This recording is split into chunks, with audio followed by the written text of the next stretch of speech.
Cuando empezamos, ¿verdad? Empezamos cantando el canto que dice: cuán dulces son, ¿verdad? Conocer tus palabras. El salmista David, ¿verdad? Expresaba ese sentir, ¿verdad? De que cuando se exponía o leía la palabra de Dios, no era algo desagradable, sino que era algo bueno, algo dulce, delicioso. Amén. Que se gozaba, ¿verdad? Así como cuando otra vez nos gozamos cuando tenemos una comida que nos gusta, ¿verdad? Que es nuestra comida favorita.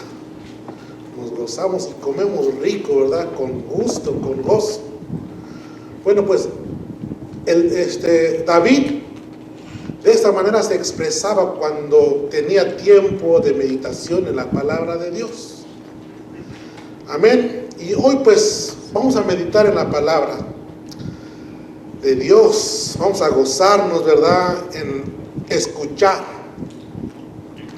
la palabra de Dios, ya que la palabra de Dios es nuestro alimento para nuestra vida espiritual. La otra vez estaba yo leyendo el libro de Juan, y sinceramente lo había leído varias veces, pero como que no lo había captado, como que no le había puesto mucha atención acerca de lo que dice cuando sus discípulos se acercaron a Jesús y le dijeron: Jesús, dice, los discípulos se están yendo, ya no quieren seguirte, ya no quieren caminar contigo. ¿Sabe cuál es el contexto de esa ocasión? De verdad es que yo como que me quedé sorprendido cuando lo estaba leyendo. El contexto de esa ocasión es que Jesús estaba diciendo que Él es el pan de vida. Dice, sus padres, o los padres de ustedes, dice, comieron el maná en el desierto y murieron. Y luego dijo: yo soy el pan de vida que descendió del cielo. Dice: el que come mi pan, algo así, no me acuerdo muy bien. Dice: tiene vida eterna. Y acabando pues ese párrafo, se me hizo como medio extraño de que los discípulos que estaban siguiendo a Jesús se le hiciera tan duro esa palabra, y mejor se fueron, dejaron de seguir a Jesús. Y los discípulos se preocuparon, le dijeron a Jesús: Jesús, algo estamos haciendo mal, porque se están yendo. Y Jesús, con no sé cómo explicarlo, no sé cómo decirlo, pero con una palabra así como muy cortante, digo: ¿acaso queréis ir también vosotros? O sea, ¿también ustedes se quieren ir? Y Pedro dijo: ¿a dónde iremos? En unas versiones dice: si tú eres el Mesías, tú eres el Cristo, el enviado de Dios. Y me pareció pues algo interesante, ¿verdad? Esa palabra de que solamente porque se está hablando acerca de que Él es el pan de vida, no le creyeron y empezaron a dejar a Jesús. Bueno, pero eso no es el tema de hoy. El tema de hoy es la iglesia establecida por Cristo. La iglesia establecida por Cristo. Vamos a empezar nuestro estudio y vamos a basar nuestro estudio, la introducción de este tema, en el libro de Efesios, en su capítulo 1. Así que vamos a estar ahí todo el tiempo hoy, en esta noche. Vamos a orar. Señor, te damos gracias en esta preciosa tarde por darnos, Dios mío, una vez más la oportunidad de poder llegar a tu casa para poder aprender de ti y poder escuchar tus consejos, Padre Santo, tus mandamientos. Ayúdanos, Padre Santo, que podamos ser buenos oidores, Padre Santo, pero también buenos hacedores de tu palabra, Señor Jesús. Que tu palabra, que es el pan de vida, bendito Dios, que es viva y que es eficaz, bendito Dios, pueda moldear, Dios mío, nuestros pensamientos, nuestros planes, y que puedan alinearse, Padre Santo, a tu voluntad. Te pedimos, Padre Santo, que sea tu Espíritu, bendito Dios, el que nos instruya, nos enseñe, Padre Santo, de manera que podamos salir de este lugar gozosos, Padre Santo, de haber, Dios mío, escuchado tu palabra. Te damos toda la gloria, Señor, toda la honra en el nombre de Jesús. Amén. La iglesia, una institución divina, es el primer punto. Vamos a tener por lo menos seis puntos en este estudio. Y el primer punto es la iglesia, una institución divina. El segundo punto, la naturaleza de la iglesia. Tercer punto, el origen de la iglesia. Cuarto punto, el propósito de la iglesia. Quinto punto, la perpetuidad de la iglesia. Y el sexto, el destino de la iglesia.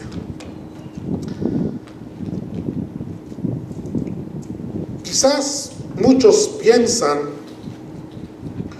o a lo mejor no han pensado en esto, de quién fue el que estableció o instituyó la iglesia o el cuerpo de Cristo.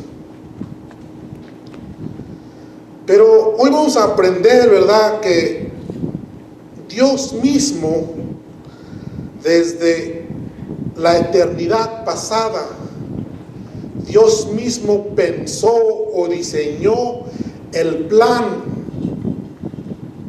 para que nosotros ahora, en este lugar, hoy, nos pudiéramos llamar una iglesia, ¿sí? Un conjunto de personas, ¿verdad?, que se reúnen para alabar y para bendecir el nombre de Dios. Estaba pensando en cómo, ¿verdad?, basar, ¿verdad?, nuestro estudio de esta noche. Y pues escudriñando, ¿verdad?, y leyendo Efesios, o el libro de Efesios, es una muy buena carta, ¿verdad?, en donde nosotros podemos basar, ¿verdad?, la introducción de nuestro tema. La iglesia establecida por Cristo. Ese es el tema, o el tema pues general. La iglesia, una institución divina, es nuestro primer punto, o es la introducción de nuestro tema de hoy. Bueno, pero la carta de los Efesios dice que se le ha llamado, se le ha conocido como la carta, o como la corona, ¿verdad?, de Pablo. Porque en esta carta encontramos mucho de las doctrinas fundamentales que nosotros tenemos. Nos habla acerca de la predestinación, de la redención, ¿verdad? De que nosotros hemos sido comprados por la sangre de Cristo Jesús. Entonces, por eso que se le llama también la reina de las epístolas, el libro de Efesios. Y Efesios dice, está escrita para un grupo de creyentes a quienes Pablo sirvió junto con Aquila y Priscila. Esto ocurrió en su segundo viaje misionero, cuando llegó por primera vez Pablo a Éfeso. Y eso pues lo vamos a encontrar en el libro de Hechos 18 y 19. Durante su tercer viaje misionero, ministró en esta ciudad por lo menos unos 3 años. ¿Sí? Y es muy interesante, ¿verdad?, porque pues podemos aprender mucho acerca de esta carta. Y estoy dando esta introducción así de esta manera porque cuando vamos al seminario nos dicen que tenemos que explicar o dar una breve información de lo que es el libro o la carta que estamos estudiando. Entonces la carta de Efesios dice que se escribió aproximadamente en el año 57 al 59, estando Pablo preso en Cesarea. Otros pensamientos o otros eruditos bíblicos dicen que tal vez no fue en el 57 al 59, sino que fue del 60 al 63, estando preso en Roma. Y luego también se dice que el libro de Éfeso no era específicamente una carta enviada a la iglesia de Éfeso. Sí, porque dice que en los manuscritos más antiguos, dice que en el capítulo 1, versículo, dice: Pablo, apóstol de Jesucristo por la voluntad de Dios, a los santos y fieles en Cristo Jesús que están en Éfeso. Esa última parte en Éfeso dice que lo habían dejado en blanco, para que cuando se enviara esa carta a una diferente iglesia, se le pudiera poner el nombre de aquella iglesia. Entonces es muy interesante porque podemos aprovechar eso, ¿verdad? Y ponerle ahí Iglesia Bautista Galilea de Las Vegas, ¿verdad? ¿O no? ¿O no se gozan por eso, hermanos? Es una carta desde el 57 o el 63, más o menos, que se ha enviado para nosotros. ¿Por qué? Porque dicen que los manuscritos más antiguos no aparecía Éfeso, sino que aparecía una sección en blanco para que el que llevaba esa carta iba dirigida pues a otra iglesia, pues le tenía que poner el nombre. Entonces, eso es muy probable. Por eso decir, la carta probablemente estaba destinada no solo para los cristianos de Éfeso, sino también para los que la leyeran en varias iglesias. El tema principal de este libro, dice, es el propósito eterno de Dios para establecer y contemplar su cuerpo, que es la iglesia de Cristo, y mostrar las riquezas de la gracia en Cristo para su iglesia o para su cuerpo, para nosotros que componemos, ¿verdad?, la iglesia. Hemos estado aprendiendo en los estudios de la escuela dominical que nosotros, siendo muchos, tenemos diferentes dones, ¿verdad? Pero todos nosotros, siendo muchos, ¿verdad?, trabajamos para un solo cuerpo. Y ese cuerpo es Cristo. Entonces, dice que el objetivo es confirmar y equipar a una iglesia madura. En este primer capítulo de la carta a los Efesios vemos que la iglesia es un cuerpo y el cuerpo de Cristo. Ahora vamos a entender por qué es que estamos tomando como base el libro de Efesios para explicar que la iglesia es una institución divina. Dijimos al principio que Dios planeó, ¿verdad?, desde antes de la fundación del mundo para que nosotros llegáramos a ser un cuerpo, una iglesia.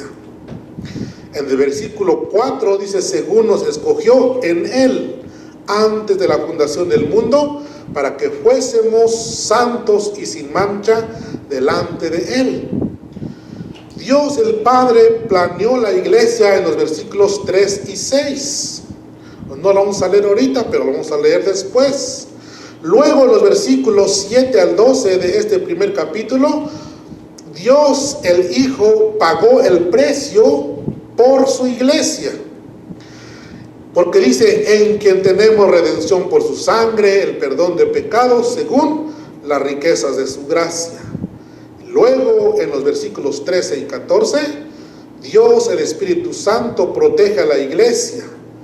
Pablo dijo que fuisteis sellados con el Espíritu Santo de la promesa.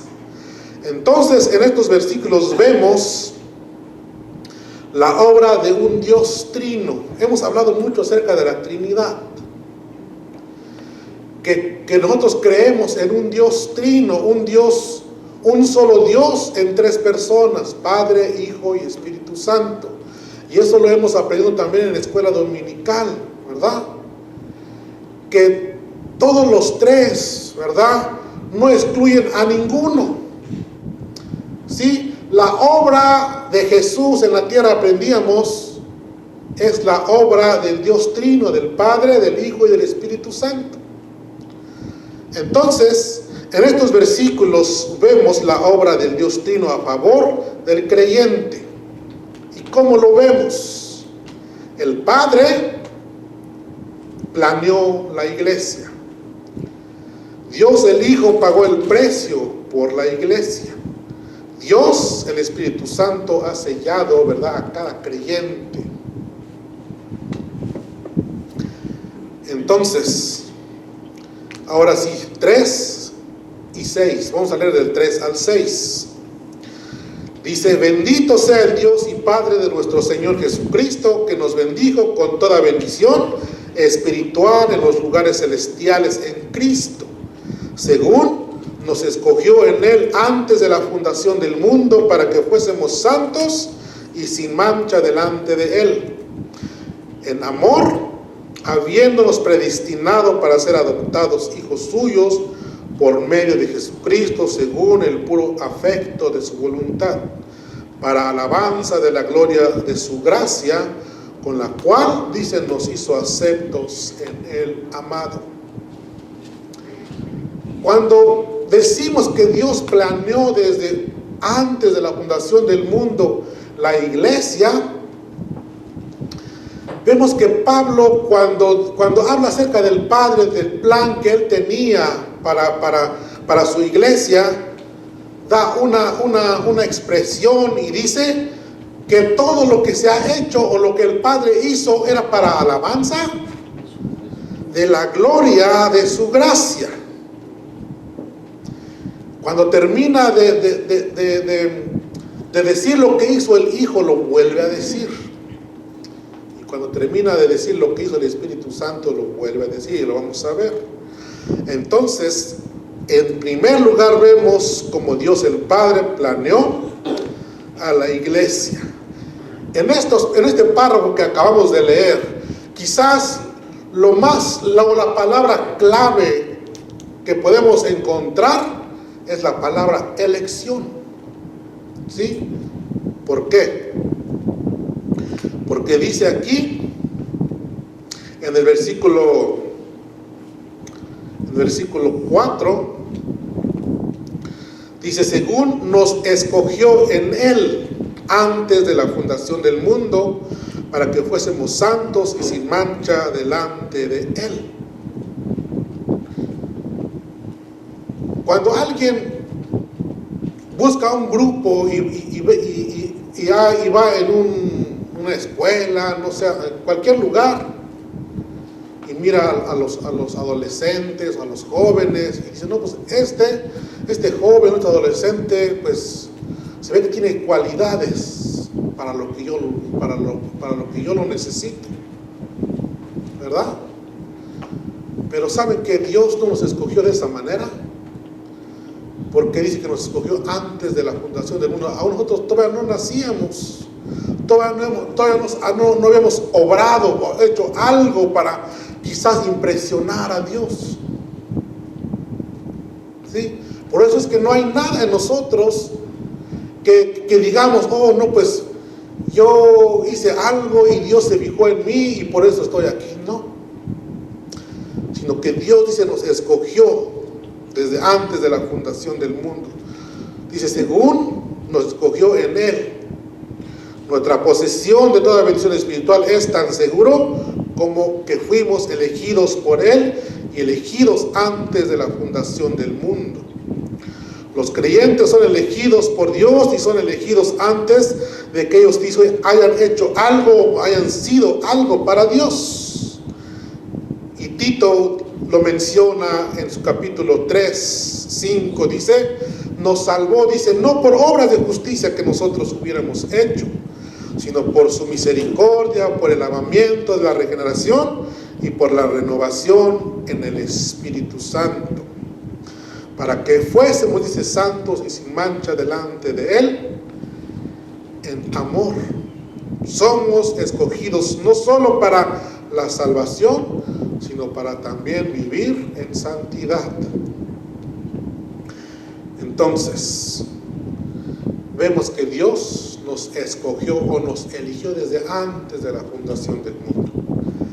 La obra del Hijo, 7 al 12, en quien tenemos, dice, redención por su sangre, el perdón de pecados según las riquezas de su gracia, que hizo sobreabundar para con nosotros en toda sabiduría e inteligencia, dándonos a conocer el ministerio de su voluntad, según su beneplácito, el cual se había propuesto en sí mismo, de reunir todas las cosas en Cristo, en la dispensación del cumplimiento de los tiempos, así las que están en los cielos como las que están en la tierra.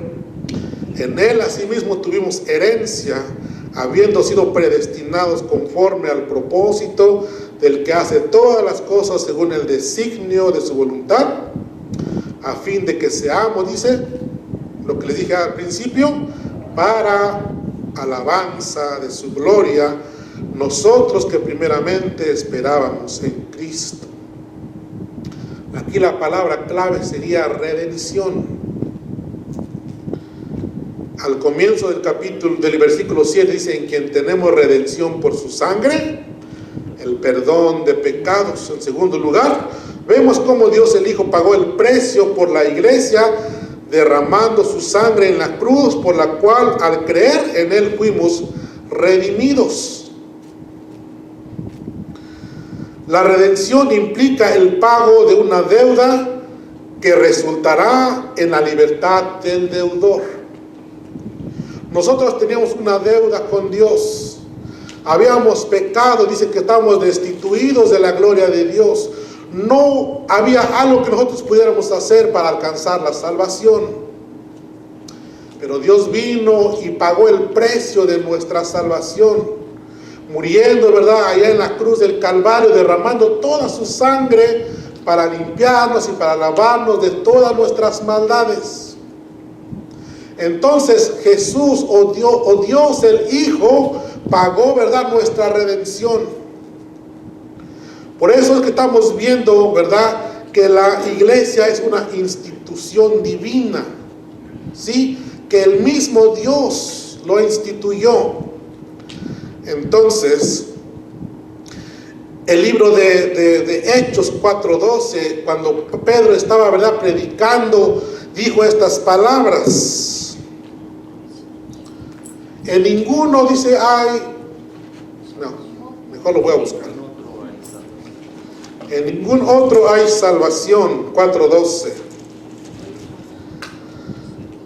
Amén. Dice, y en ninguno otro hay salvación, porque no hay otro nombre bajo el cielo, dice, dado a los hombres, en quien podamos ser salvos. ¿Sí? No hay nadie que pueda comprar nuestra salvación. No hay un nombre, dice, debajo del cielo dado a un hombre que pueda pagar nuestra salvación. Por eso es que pues nosotros estamos en desacuerdo, ¿verdad?, con la Iglesia Católica,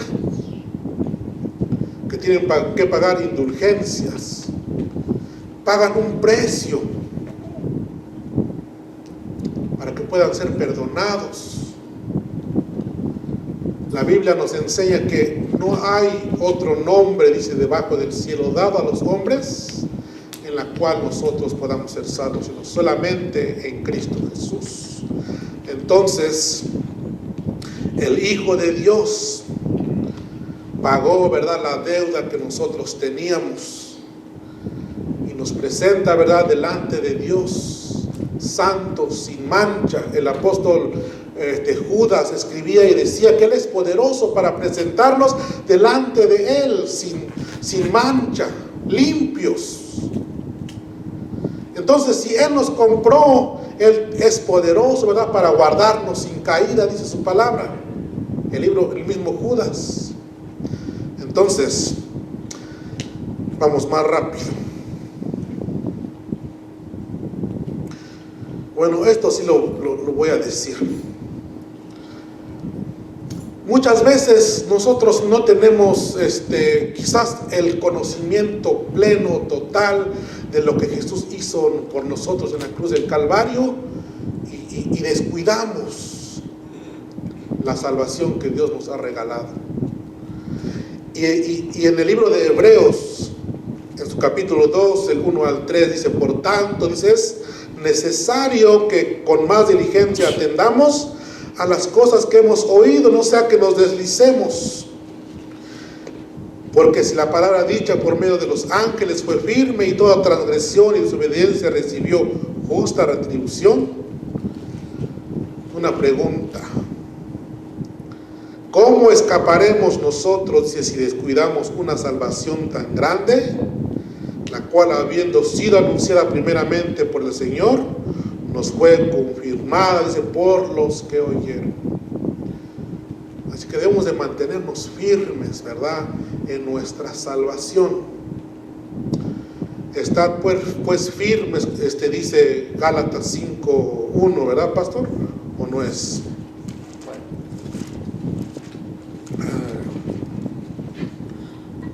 Gálatas 5. Estad pues firmes en la libertad porque Cristo nos hizo libres, y no estéis otra vez sujetos al yugo de esclavitud. Amén. Estad, dice, pues firmes en la libertad con que Cristo nos hizo libres. ¿Sí? Ya no somos más esclavos del pecado. Cristo ya pagó por nosotros. Mantengamos, ¿verdad?, nuestra libertad en Cristo Jesús. Entonces, la obra del Espíritu Santo, verso 13 y 14. En él también vosotros, habiendo oído la palabra de verdad, el evangelio de vuestra salvación, y habiendo creído en él, fuisteis sellados con el Espíritu Santo de la promesa, que es las arras de nuestra herencia hasta la redención de la posesión adquirida, dice, para alabanza de su gloria. Aquí la palabra clave sería que nos selló, nos apartó. Ya no somos de los que van de camino al infierno. Ya somos sellados por el Espíritu Santo. Esto nos ha asegurado, ¿verdad?, la vida eterna, poniéndonos ese sello. Dice: fuiste sellado con el Espíritu Santo de la promesa. Su presencia en nuestras vidas actúa como un sello que indica propiedad y que es las arras de nuestra herencia. Por tanto, el sello es el Espíritu Santo mismo, y su presencia en el creyente denota propiedad y seguridad. Amén. Entonces vemos cómo es que el Padre, ¿verdad?, diseñó desde un principio, desde antes de la eternidad, a su iglesia. Jesús, el Hijo de Dios, pagó nuestra redención. El Espíritu Santo nos ha sellado.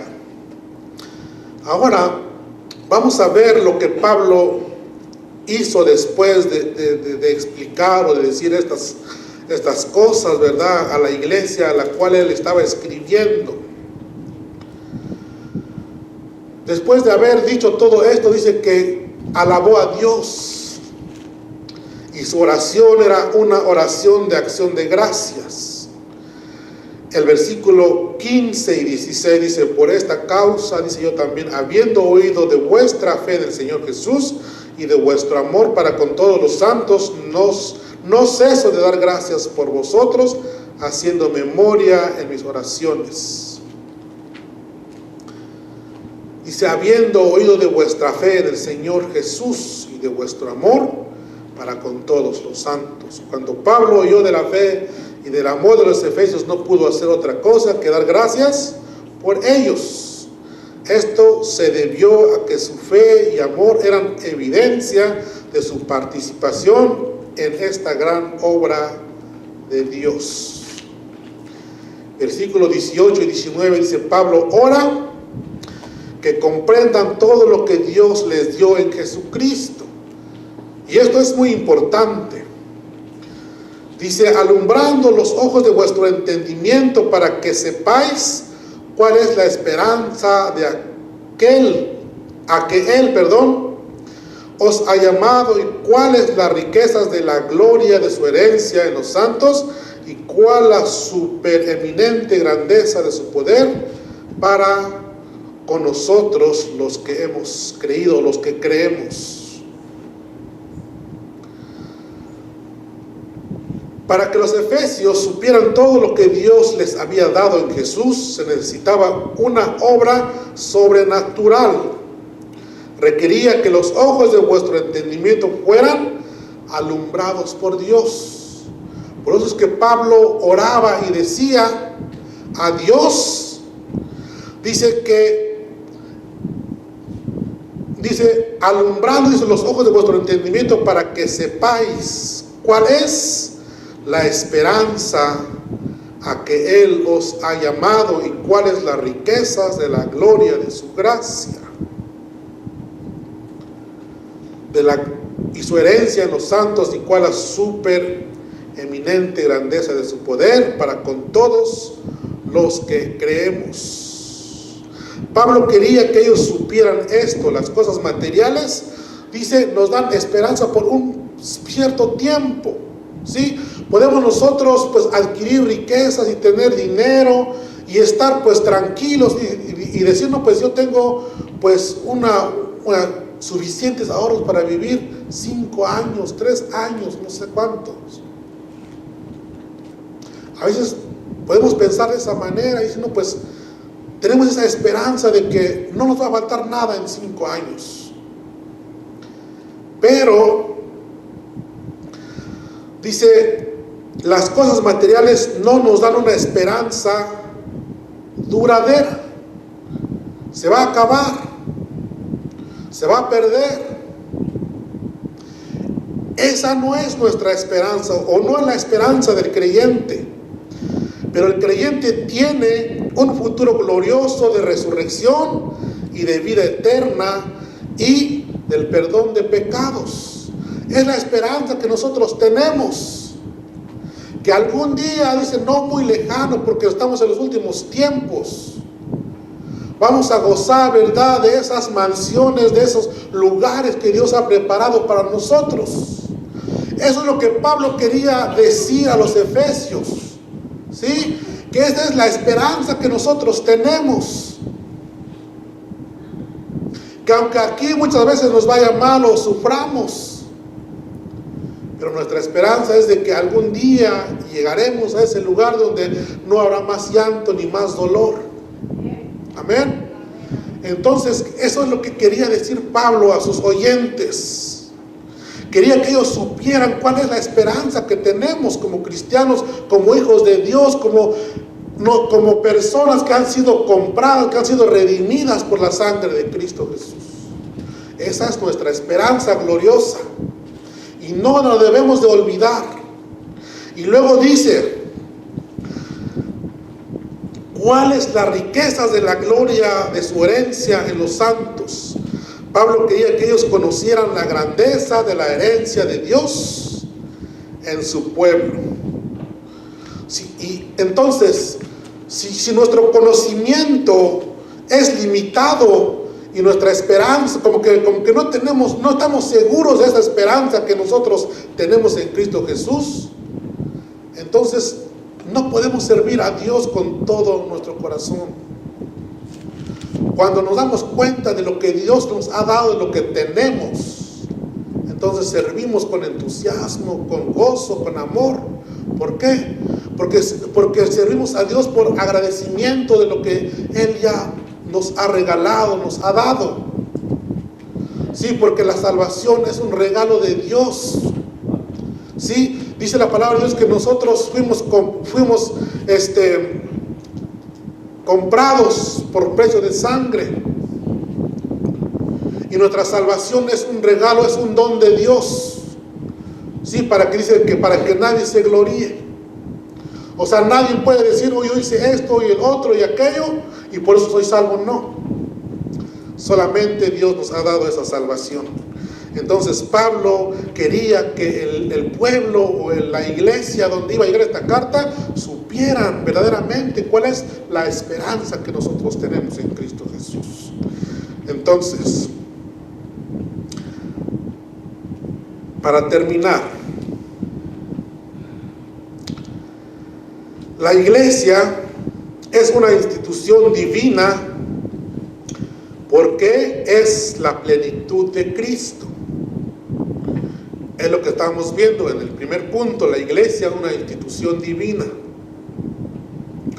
La iglesia es una institución divina porque es la plenitud de Cristo. Versos 21 al 23. Dice: sobre todo principado y autoridad y poder y señorío, y sobre todo nombre que se nombra, no solo en este siglo, sino también en el venidero. Y sometió todas las cosas debajo de sus pies, y lo dio por cabeza sobre todas las cosas, dice, a la iglesia, la cual es su cuerpo, la plenitud de aquel que lo llena todo. La plenitud de aquel se está refiriendo a Jesús. La plenitud de aquel.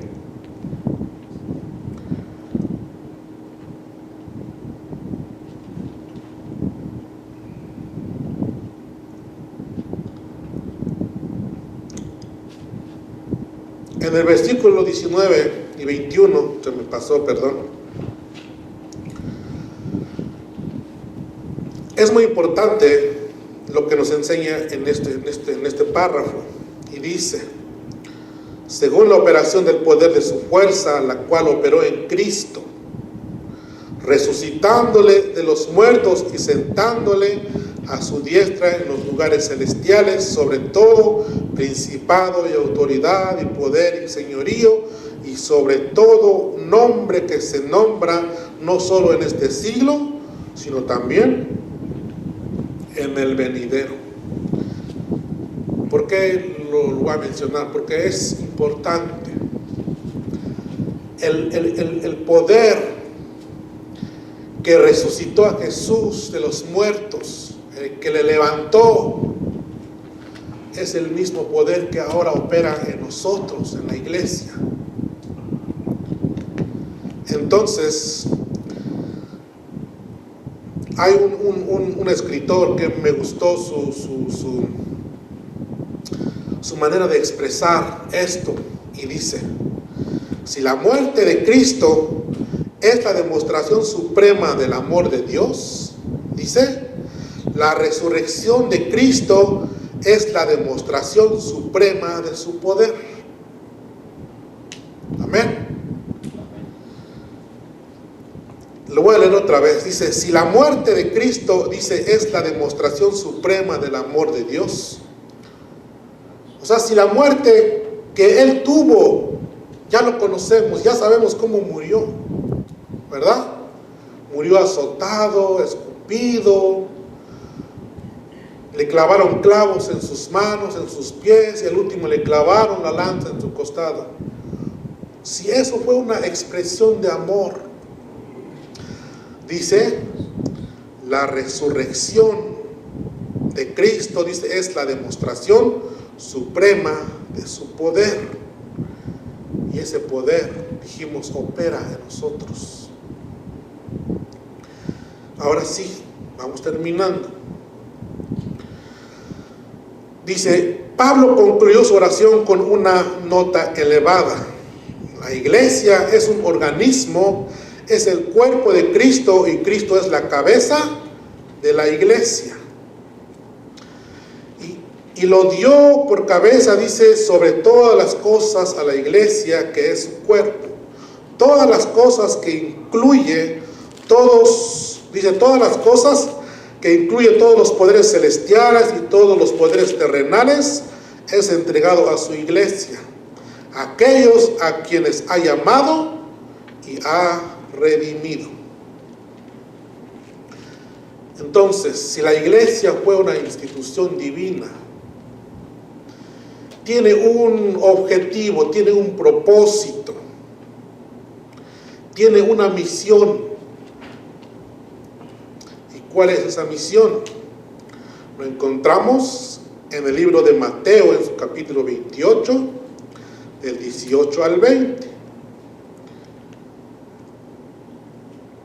Dice, y Jesús se acercó y les habló diciendo, toda potestad, dice, me es dada en el cielo y en la tierra. Toda potestad, toda autoridad se le fue dada a Cristo al vencer a la muerte, al vencer a Satanás. Ahora dijimos, esa institución divina tiene una misión, y esa misión es llevar el evangelio, dice, a todas las naciones. Pero ¿cómo lo debemos de hacer? El mismo pasaje nos los explica. Por tanto, dice, id y haced discípulos a todas las naciones. Hacer discípulos a todas las naciones. La orden es hacer discípulos y no solamente convertidos o seguidores de una causa. Los discípulos son el producto de un proceso que involucra la enseñanza de la palabra de Dios. Esta formación de discípulos es el poder de esparcir el evangelio. Pero también tiene la misión de llevar, ¿verdad?, a estos nuevos creyentes al bautismo. ¿Y cómo es que lo instituyó Jesús o Dios? Dice, bautizándolos en el nombre del Padre y del Hijo y del Espíritu Santo. Pero no acaba ahí, sino que su obra o la obra de la iglesia es enseñar la doctrina sana de Cristo. Dice, enseñándoles que guarden todas las cosas que os he mandado, y aquí yo estoy con vosotros todos los días hasta el fin del mundo. Los discípulos se hacen a través de la enseñanza. Esa enseñanza no solamente es con palabras, sino con el poder del Espíritu Santo. Él estará presente con su pueblo hasta que el trabajo de hacer discípulos sea terminado. Por eso cuando Jesús ascendió al cielo dijo, no os dejaré huérfanos, enviaré al Espíritu Santo para que les enseñe, para que les guíe. Entonces, hemos aprendido en esta noche que la iglesia es una institución divina, ¿sí? ¿Y cómo es que fue instituido? ¿Cómo es que fue, instituido, verdad, la iglesia? En primer lugar, porque Dios el Padre lo planeó. En segundo lugar, porque el Hijo pagó el precio por su iglesia. Y en tercer lugar, porque el Espíritu Santo nos ha sellado con el Espíritu Santo de la promesa. Para la otra semana vamos a estar viendo quizás 2 o 3 puntos. La naturaleza de la iglesia y el origen de la iglesia. El origen de la iglesia es un tema muy largo que no sabemos si lo vamos a terminar o no. Pero lo vamos a hacer muy breve para poder, ¿verdad?, avanzar. Vamos a orar para terminar, hermanos. Señor, te damos gracias en esta preciosa noche por la oportunidad, Dios mío, que nos has dado de poder estar en tu casa para poder aprender, Dios mío, de tu palabra. Que tú seas, Padre Santo, dándonos esa sabiduría, Padre Santo, para que seamos plenamente capaces de comprender con todos los santos cuál sea la anchura, la longitud, la profundidad y la altura, y de conocer el amor de Cristo que excede a todo conocimiento, para que seamos llenos de la plenitud de Cristo. Te pedimos, Padre Santo, que tú perfecciones, Padre Santo, nuestra vida espiritual, oh Dios. Que podamos, Padre Santo, seguir aprendiendo cada día, bendito Dios, hasta que todos lleguemos a la unidad de la fe y del conocimiento del Hijo de Dios, a un varón perfecto, a la medida de la estatura de la plenitud de Cristo. Que tú seas, Padre Santo, enseñándonos, Dios mío, cada día, que tu Espíritu Santo nos ayude, Dios mío, cuando escudriñamos tu palabra, que nos guíe y que nos enseñe, Padre Santo, que sea como esa miel, Padre Santo, a nuestro paladar, bendito Dios. Te damos toda la gloria, te damos toda la honra en el nombre poderoso de Jesús. Amén.